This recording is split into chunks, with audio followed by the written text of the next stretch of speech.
Be ready, 10 seconds to go.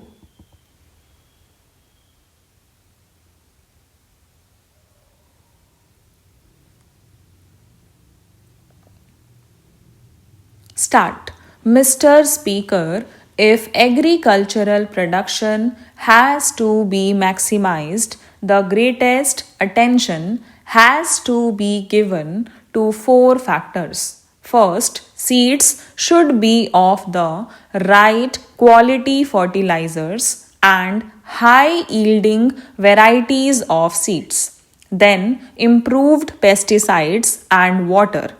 As regards these four factors, it is interesting to see that government or the ministry does not appear to have paid any attention to certain malpractices that have crept into these matters.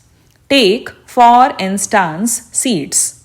There is no mention at all of the fact that a large percentages of these so-called improved or high yielding varieties of seeds are adulterated.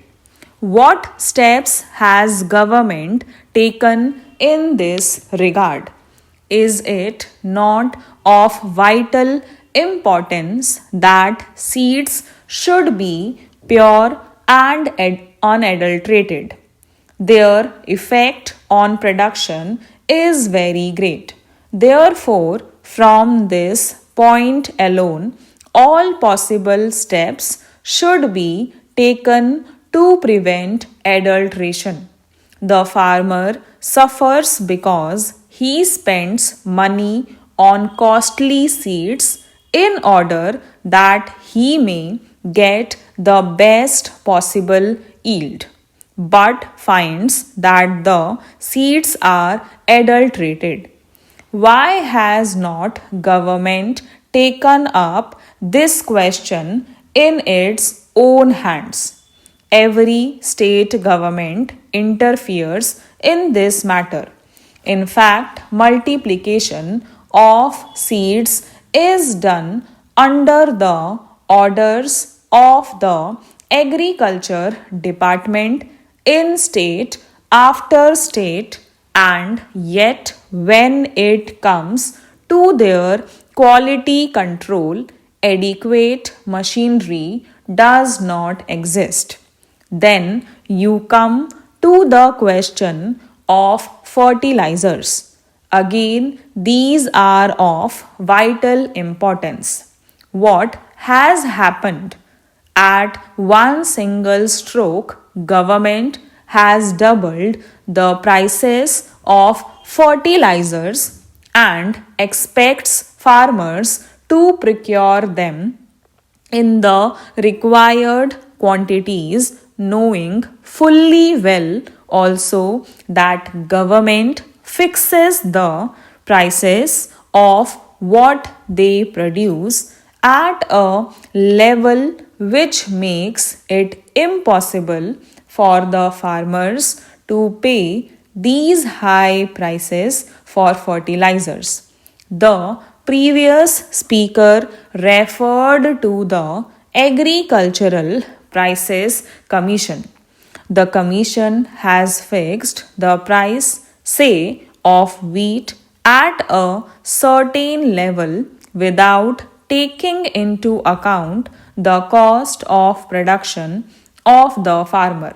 Yesterday, a member of the advisory committee to the Agricultural Prices Commission stated that he has sent his resignation because what use it was to remain in the committee if no importance was ever attached to the advice tendered on such a basic matter as cost of production.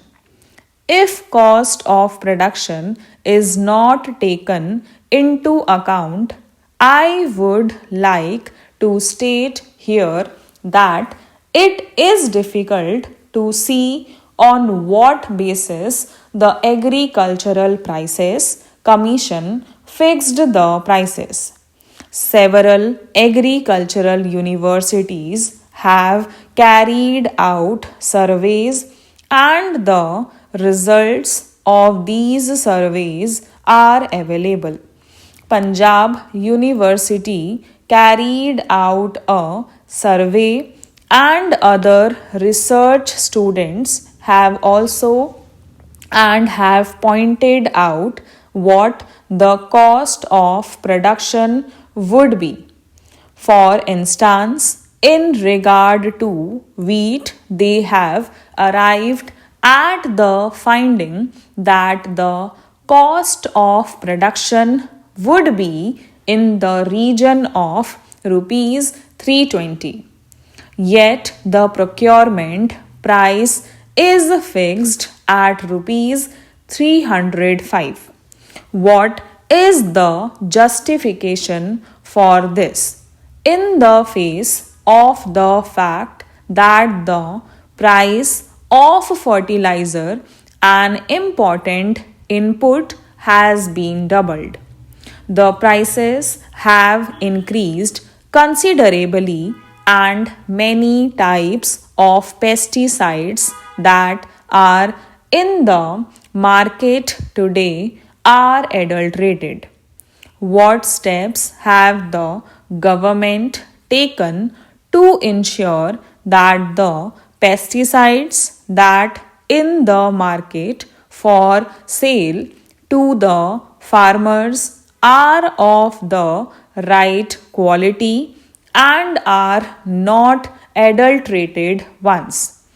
Is there any machinery in regard to drugs, at least in name? There is a drug controller in every state to see that the drugs sold are not adulterated.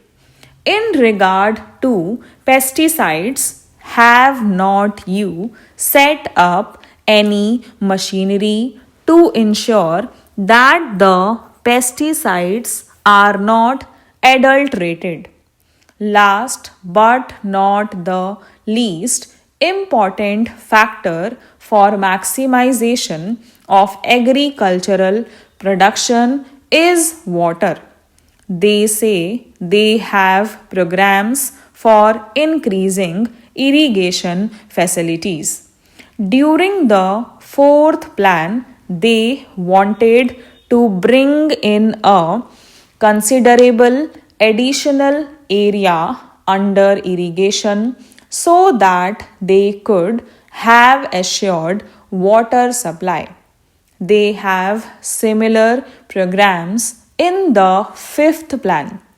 Why is it that a number of these projects are not completed within the time schedule that is laid down?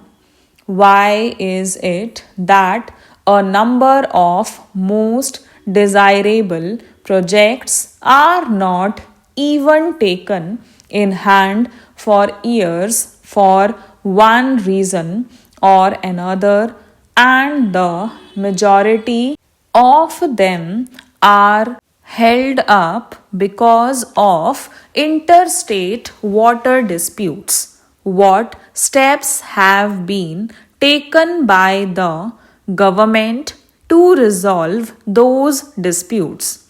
They say that they have no powers. What is the good of their saying so when the ruling party is today in a position to pass any legislation that it desires, even to amend the constitution as often as it likes, and yet does not take steps to settle these issues, which would result in self sufficiency in food grains and also in respect of many vital cash crops needed for important industries. Why is it that we are unable to take any steps to settle these disputes and allow them to continue with no end in sight? A little while ago, I think a statement was placed on the table of the House saying that there were 157 projects outstanding in the scheme. Stop.